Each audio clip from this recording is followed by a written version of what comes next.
This is the Old Testament part 2. Now, if you remember, we talked about the first 11 chapters of the Bible. Not 11 books, 11 chapters of only one book. And this covers the legends about how God created the world, how God is the God of the entire universe. In the rest of the first book, if you remember, God chooses one Hebrew man's family, becomes their God.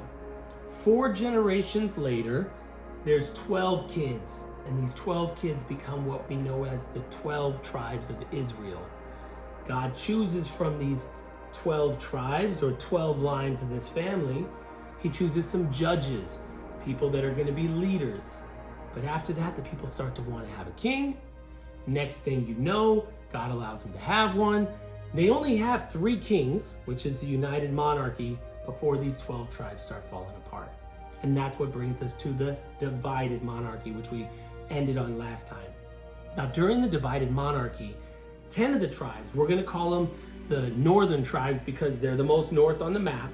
They get their own king, and they're still calling themselves the Kingdom of Israel. It's only 10 though, it's not 12.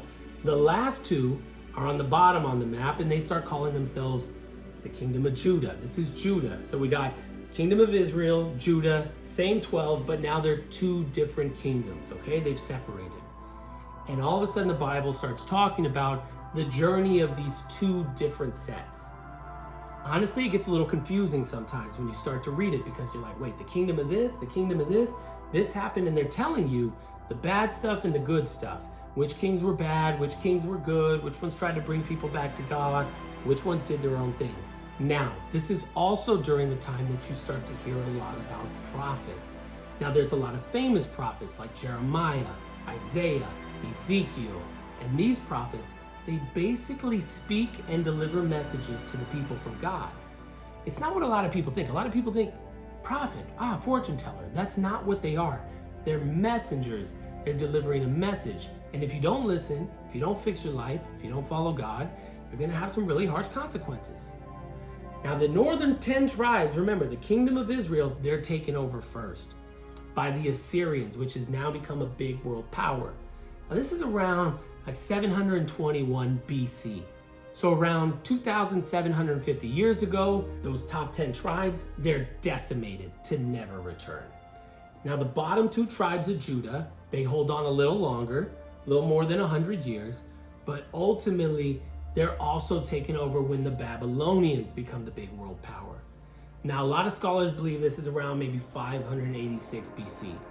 And this is the first time, basically, that the Israelites and the people from Judah, later to be known as the Jews, are scattered all over the place and put into a term that we call the exile. So what is the exile?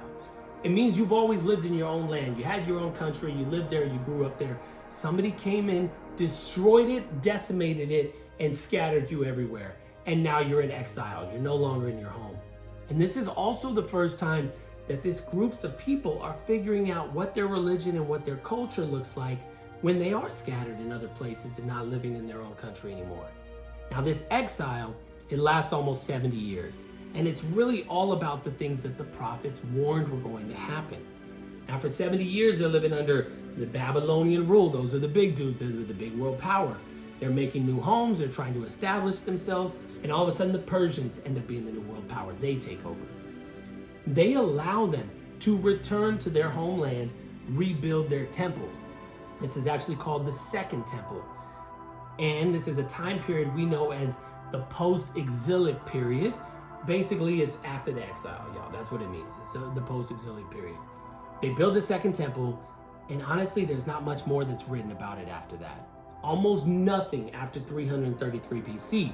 But what we do know is the 12 tribes, the whole thing that the Old Testament was telling the story of, they never reunited.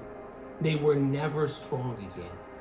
And what we know is that when Jesus comes into the New Testament, all 12 of these tribes, now scattered, are all waiting for a savior. But most of them don't know that this is the one that they were going to get.